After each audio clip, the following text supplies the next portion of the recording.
Ministro, justamente está haciendo aquí agenda en Guayaquil. Cuéntenos un poco. Han pasado ya 19 días de lo que sucedió con el puente de Daule, ¿no? Esta lamentable tragedia en la provincia del Guayas. La situación actual, ¿cuál es? Se ha oído mucho, ¿no? De la información que se ha entregado, de que no ha sido información, la concesionaria también ha hablado. Ahora, el Ministerio, ¿cuál es el siguiente paso que dará?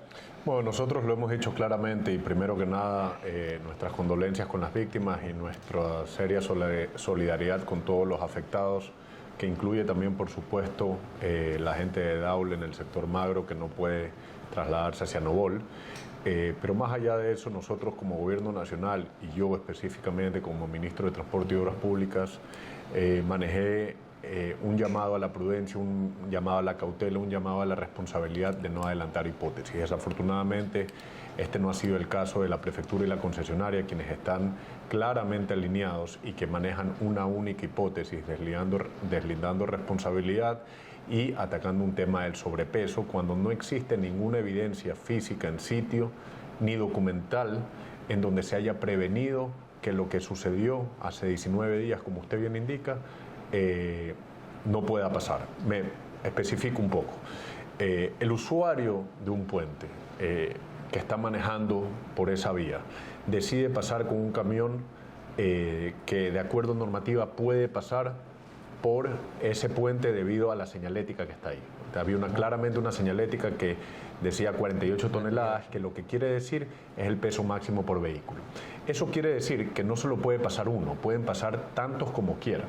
Si es que existe esa señalética, pueden pasar todos los que puedan. Pudo haber venido otro convoy en el otro sentido que igual por esa señalética no les impedía pasar. No es que había una señalética en donde decía 20 toneladas o 10 toneladas o solo livianos.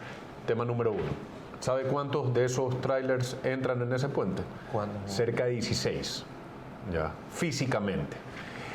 Nunca existió una señalética que le impida al conductor del vehículo decir, no, por aquí yo no puedo pasar, porque dice solo livianos, porque dice 10 toneladas, decía 48 toneladas, que es el peso que esos camiones podían llevar. Tema número 1. Se habla del sobrepeso de esos camiones y ahora le quieren echar la culpa y han denunciado a los transportistas, la empresa Conorte. Se habla del sobrepeso. Incluso si es que llevasen sobrepeso los camiones que pasaron, igual hubieran podido haber más camiones porque nada les impedía pasar. ¿Qué es lo que yo pensé al principio? Que nosotros íbamos a encontrar quizás documentación de parte de la prefectura o de parte de la concesionaria, ya sea hacia la municipalidad o ya sea a la Comisión de Tránsito del Ecuador, en donde se pida que no haya pasos de vehículos pesados o extrapesados, porque eso es normal. Por ejemplo, en el puente de Balsar, el alcalde de Balsar hace muchos años, a raíz del colapso del puente de Colimes, hizo llegar a la Comisión de Tránsito del Ecuador que por favor se ejerce el control en el puente de Balsar para que no pasen vehículos pesados y extrapesados, y ahí se ejerce ese control.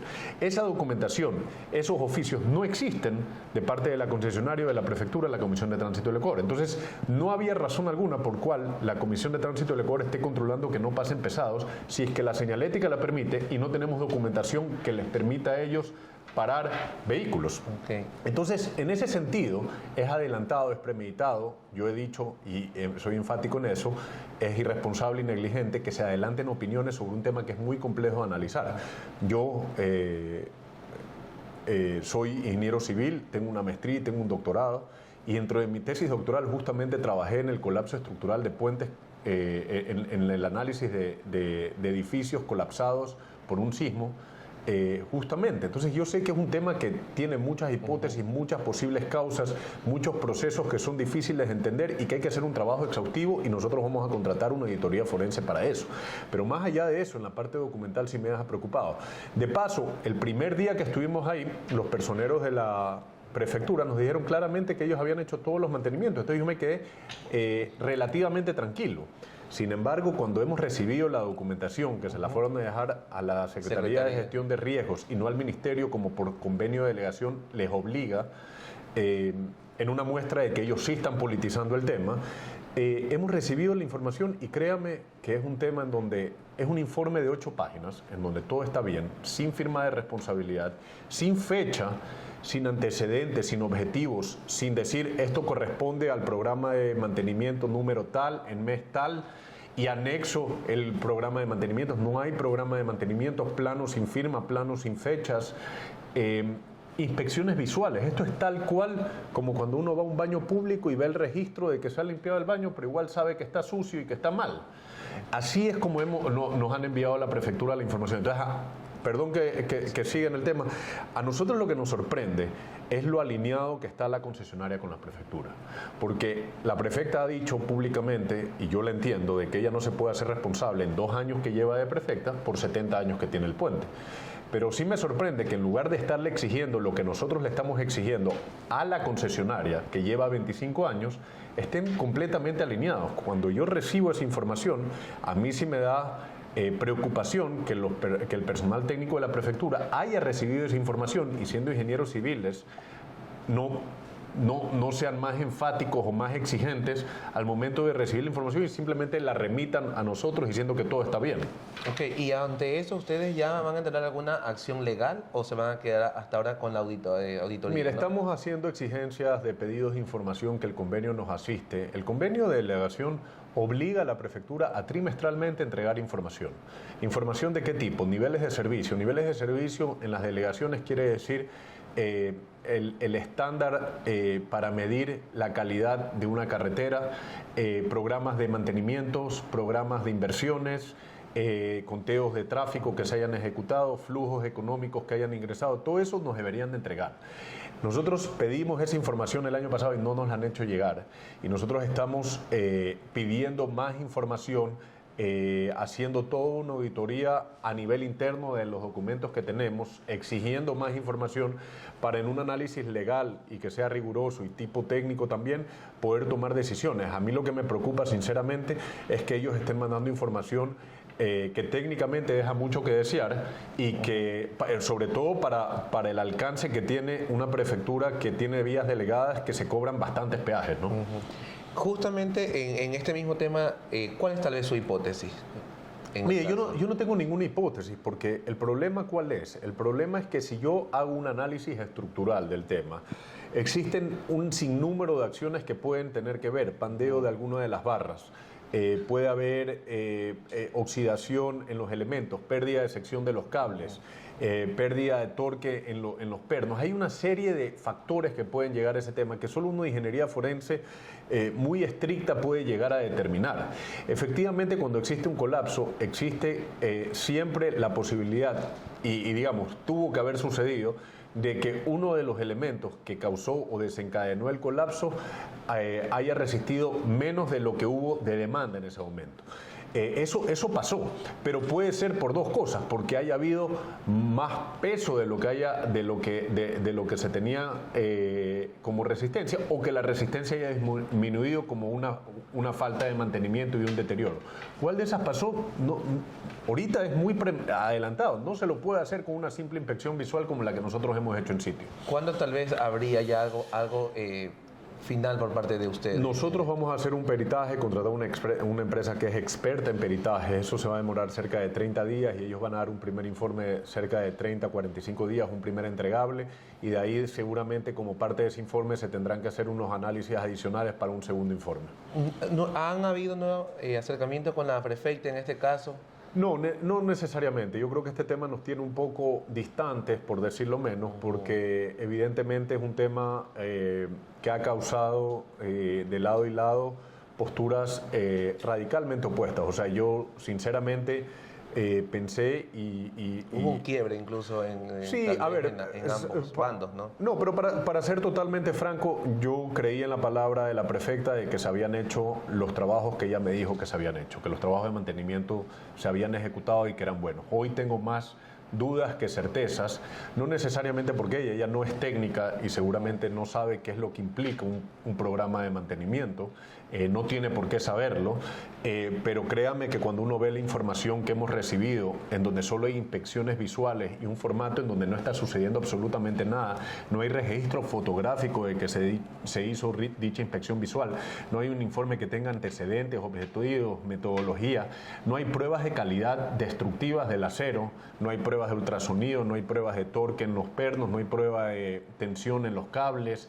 Es simplemente una mera inspección visual la que se hizo. Ahora, de paso, vemos que mediáticamente lo que están haciendo es sacando vocerías a los abogados de la concesionaria, y los abogados de la concesionaria ya están tirando responsabilidad hacia el ministerio por un posible sobrepeso de los vehículos.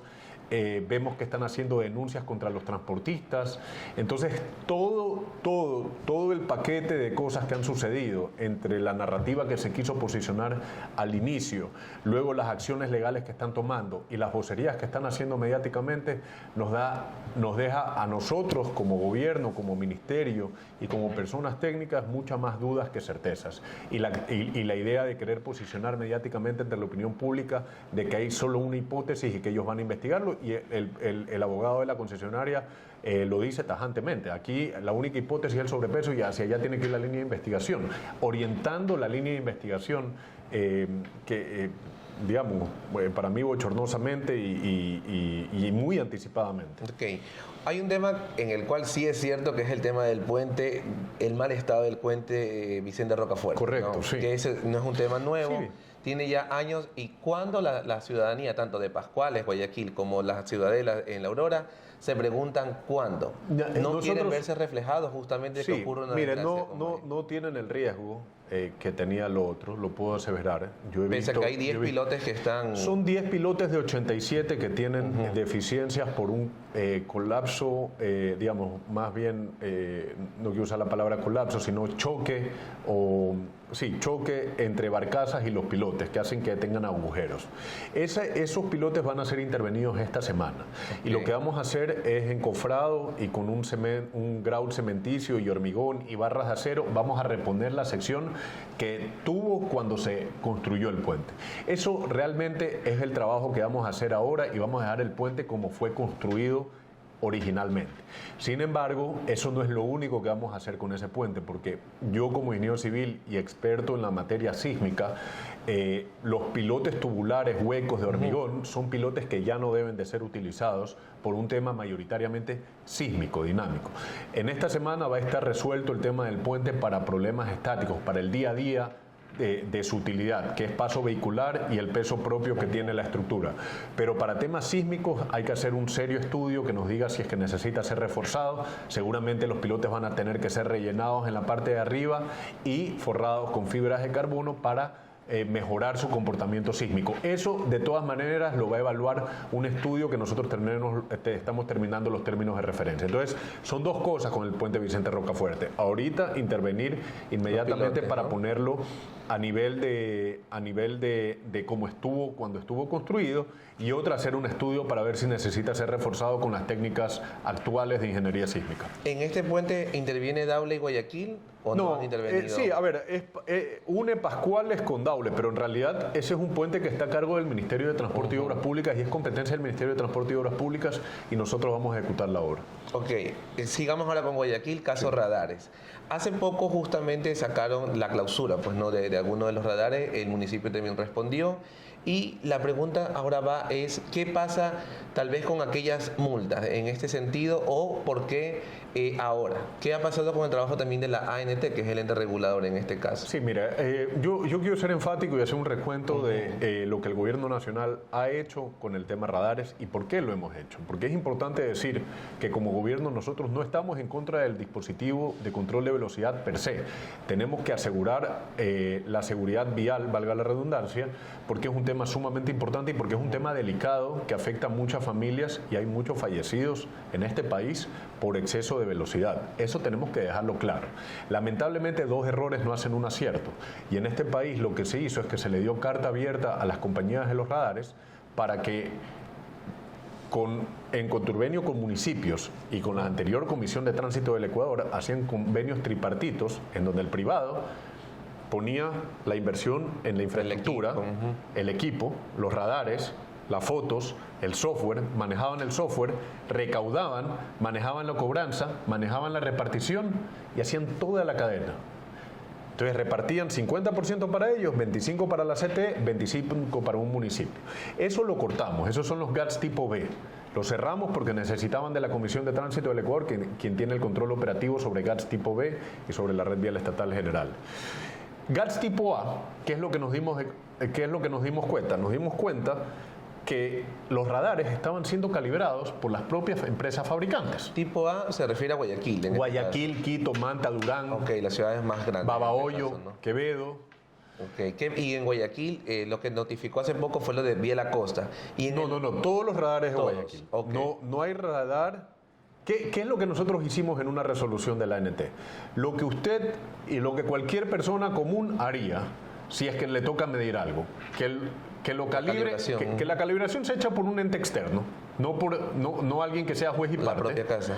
Sí, y que sabiendo que con esa medición se le va a cobrar cerca de $100 en unos casos y en algunos casos hasta un salario básico unificado, $400, lo mínimo que deberíamos de garantizar como Estado es que sea calibrado técnicamente con estándares internacionales.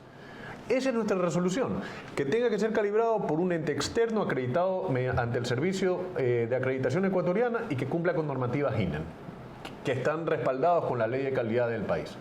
Eso es lo único que hemos hecho. Eso, en teoría, no debió haber sido resolución ni reglamento de la ANT. Eso, el sentido común y la lógica manda a que cualquier autoridad local exija a su contratista que cumpla con esos mínimos requisitos. Bueno, como no se lo estaba haciendo, nosotros pusimos la resolución. Resulta que nadie la estaba cumpliendo en los plazos que establecimos y empezamos a clausurar radares en Manta, en Quevedo, en Babahoyo, y en Guayaquil lo hicimos el día viernes de mañana. A raíz de que nosotros colocamos los sellos de clausura, la Autoridad de Tránsito Municipal, en un acto político, lo que hizo fue quererse llevar el beneficio de los radares y mandó a hacer unos stickers y los pegó encima de los nuestros. ¿Ya? Entonces dijeron, nosotros estamos calibrando nuestros radares conforme a la normativa.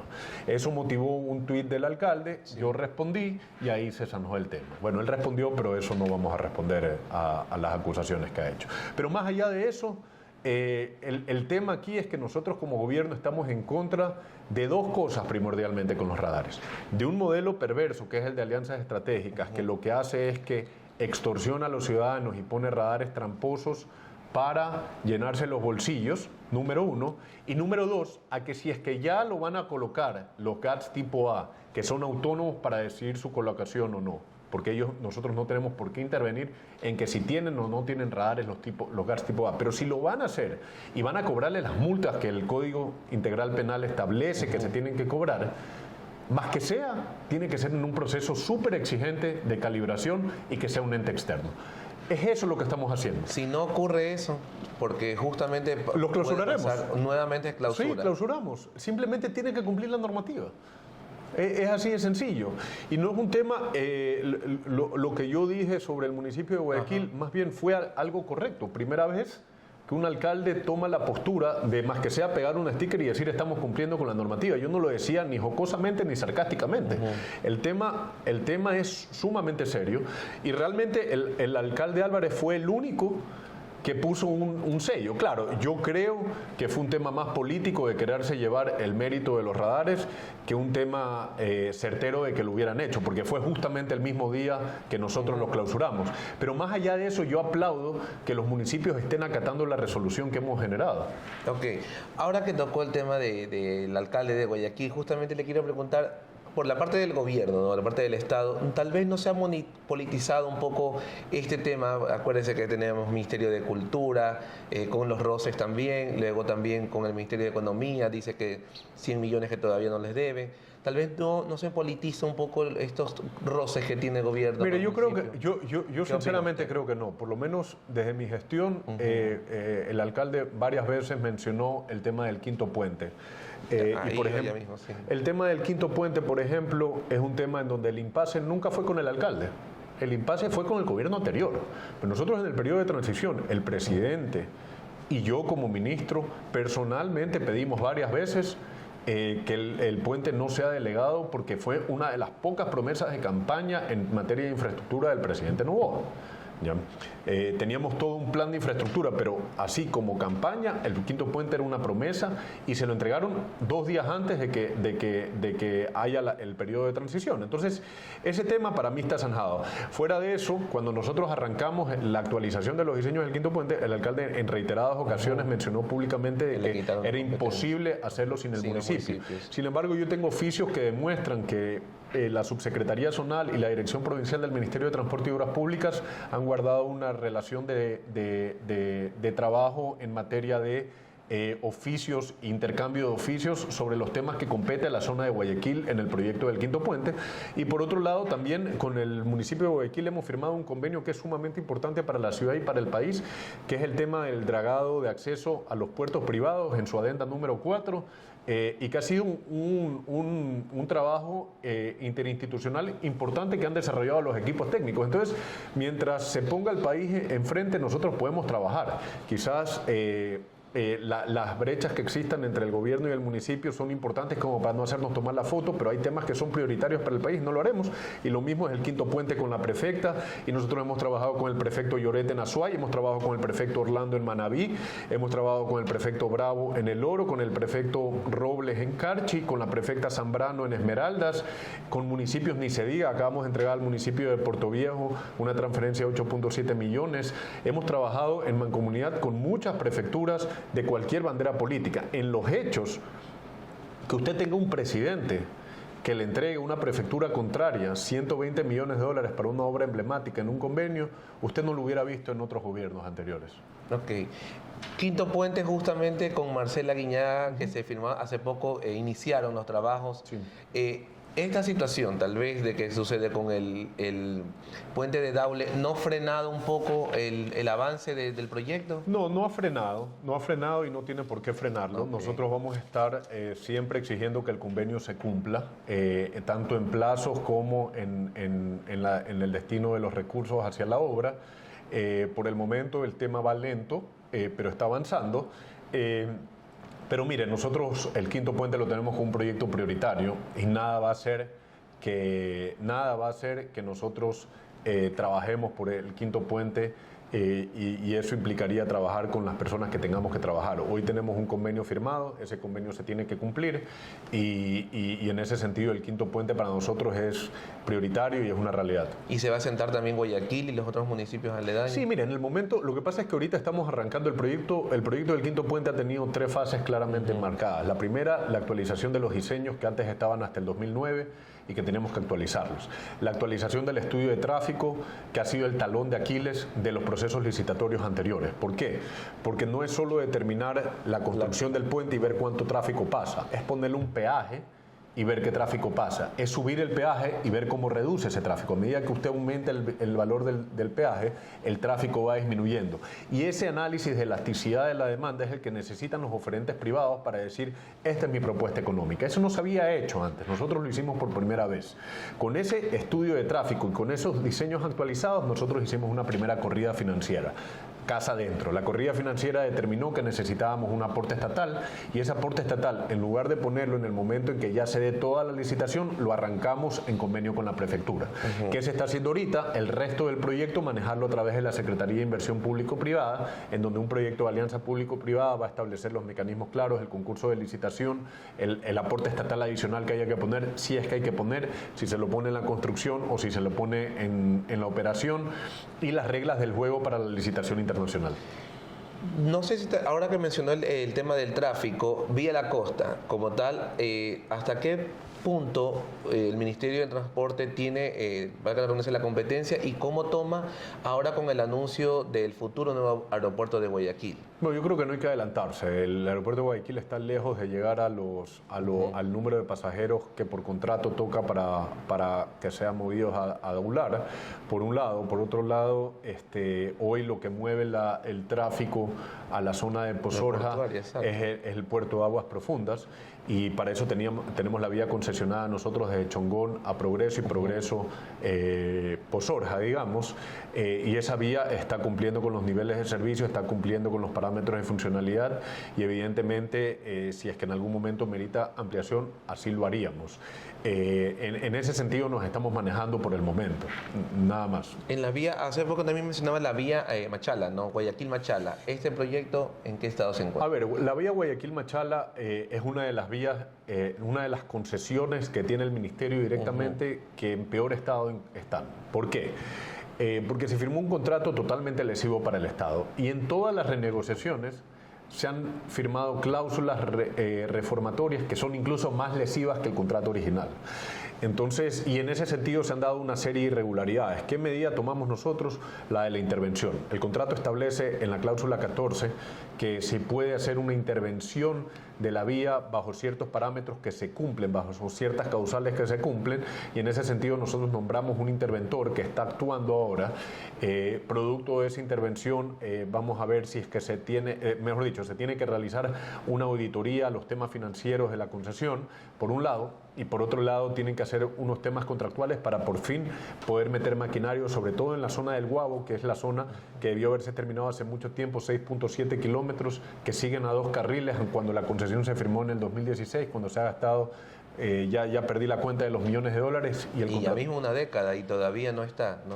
Y todavía no está. Entonces estamos tomando control serio sobre esa concesión porque es un tema sumamente relevante, es una vía súper productiva que vincula zonas productivas con puertos, ya sea productos del oro que vienen por el puerto de Guayaquil, productos de Guayaquil y los ríos que van hacia Puerto Bolívar y que exportan y que mueven una cantidad de mercadería que la vuelve una de las vías más importantes y productivas del país. Justamente mencionaba el tema de finanzas. En el cuestión de finanzas no hay tal vez ninguna detención por parte de otra cartera de Estado con obras públicas, justamente ahora con temas de lluvias y también con a puertas también de las elecciones también. No, más bien estamos bien ahora, estamos al día con la mayoría de pagos. Siempre en el Estado hay un tiempo entre la presentación de planillas y el pago de las mismas. Pero hemos reaccionado rápidamente a la emergencia. La emergencia tuvo una declaratoria a través del COE Nacional y a raíz de ese COE Nacional nosotros hicimos un acuerdo ministerial que nos permitía actuar rápidamente en las provincias afectadas y en función de eso hemos aumentado, casi duplicado la maquinaria del Ministerio en aquellas provincias afectadas por la emergencia, de tal manera que tengamos frentes de trabajo cada 30, 40 kilómetros y seamos redundantes y con buena cantidad de maquinarias para atender derrumbes y para atender cualquier tipo de emergencia y también dar ayuda prioritaria a los cantones que así lo necesiten, ¿no? Ok. De la vía Salinas, justamente, ¿qué está pasando con la vía Salinas de concesión? Hay gente que denuncia el mal estado que comienza ya a afectar. Tal vez esto puede ser por tema de lluvias. ¿Cuál sería la respuesta? Sí, mire, me sorprende un poco. Es una de las vías concesionadas. El paso lateral lo acabamos de inaugurar. Me gustaría saber el detalle de dichas denuncias y más que presto para atenderlas porque es una de las vías nuestras que está en buen estado, está concesionada, está manejándose bien. En las lluvias hubo un problema con ciertas cunetas que lo están arreglando porque pasé por ahí el fin de semana y vi que lo estaban arreglando y que ya habían hecho cunetas en ciertas zonas de taludes, pero más allá de eso me gustaría bien escuchar esas denuncias y poder atenderlas porque es una de las vías que en realidad dentro del esquema de la red vial estatal menos problemas tiene. Ok, ya que iniciamos para ir concluyendo el cuarto mes, ¿cuáles son estas urgencias que las tiene al frente el Ministerio de Transporte? Bueno, tenemos varias, pero por ejemplo tenemos vías que hemos arrancado y que están, proyectos que hemos arrancado y que están andando. Le voy a hablar de la vía La Entrada a Manta que vincula el límite provincial entre Santa Elena y Manabí con la ciudad de Manta, 117 kilómetros, 17 millones de inversión, lo arrancamos nosotros y ya lo estamos terminando. El puente Quimij en Manabí, una inversión de 7 millones de dólares que ya se pagó el anticipo y que se está trabajando. El puente Lodana, que ya se están hincando pilotes también, que une Santa Ana con Puerto Viejo. La Plaza Memorial San Gregorio, que ya se transfirió los recursos al municipio. El alcantarillado de Chonel, el agua potable para 21 comunidades rurales en Rocafuerte. Tenemos 3 vías de Manabí en la Secretaría de Inversiones Público-Privadas. Tenemos la vía Palestina Macul Vinces, que une la provincia de Guayas y Los Ríos, y la Baba Tres Marías, que también es una vía importante de Guayas, que se están licitando ahora. Tenemos la contratación y ya ejecución de la vía Narupa-Guataraco-Coca, que une la Pichincha con el nororiente, por un proyecto, por un monto de $32 millones. Asimismo, se está licitando en este momento el paso elevado en la perimetral sur de Cuenca, Monay, por un presupuesto de 36 millones referencial. Se está licitando la Valvanera Payetana-Cumandá con una inversión de 42 millones en este momento, licitación internacional. Se está licitando la Cuenca Molleturo-El Empalme con una inversión de 17 millones con estudios hechos en este año por el Ministerio de Transporte y Obras Públicas. Se hizo un contrato de 1.7 millones de atención de puntos críticos en la Cuenca Girón Pasaje, y ahí se están licitando los estudios y diseños definitivos con un presupuesto referencial de 2.2 millones con presupuesto del Banco Mundial.